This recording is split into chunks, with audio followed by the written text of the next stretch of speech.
Who are you? Stop right there. Go ahead and stop right there.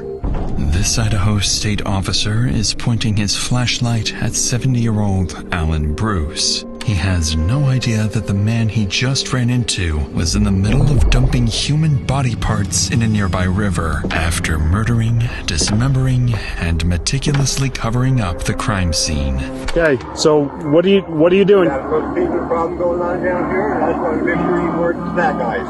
All right, so you're just trying to keep an eye on stuff then? Yeah, excuse me for if I got you excited. All right. After Alan walks away, Patrick Shelton was a simple man. He lived in the quiet mountains of Custer County, Idaho, a place where people know their neighbors, where the air is clean, and where life moves slowly. At 47 years old, Patrick spent his days doing ordinary things. He cut wood. He fixed things around his property. He drove his red pickup truck along the same roads he had known for years. He was not a complicated man.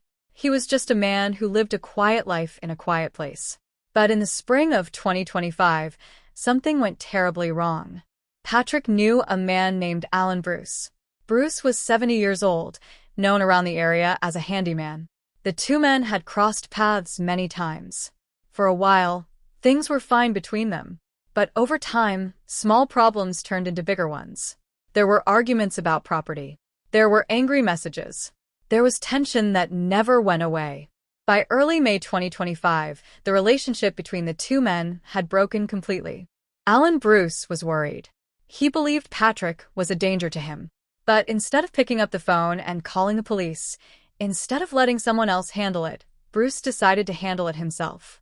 He got a gun, even though he was not allowed to own one. He prepared night vision equipment. He planned. And then he waited. On the night of May 7th, Patrick was near Bruce's property. Maybe he had business there. Maybe it was something to do with his belongings, his RV, his things that had ended up near Bruce's land. Whatever the reason, Patrick was there. And Bruce was watching him. For hours, in the dark, Bruce observed Patrick moving around the property. He had time to walk away. He had time to call for help. He did neither.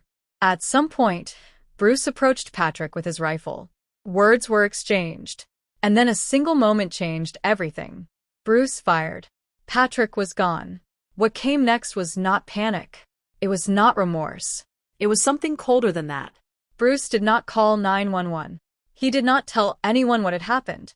Instead, he worked quietly and carefully through the night to make sure no one would ever know. He used a chainsaw. He placed what remained in a burn barrel. He set it on fire.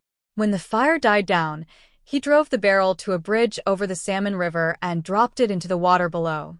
Then, he went back to the property. He cleaned it with bleach. He removed every trace he could find. He took Patrick's red truck far out into the mountains and left it there, abandoned and silent. He then went home. 2 days later, on May 10th, Patrick's family reported him missing. Investigators found his truck in the Big Hill area. Inside, the story told itself. Blood on the seats, on the windows, on the ceiling. A bullet fragment. Broken glass. Hair. The kind of evidence that answers questions no one wants to ask. Detectives followed Patrick's phone data, which led them to Bruce's property. They arrived with a search warrant. Cadaver dogs walked the land slowly, stopping in more than one place. Bone fragments. Burned material. Human tissue. When investigators spoke to Alan Bruce, he denied everything at first, but the evidence was everywhere. Eventually, he admitted what he had done.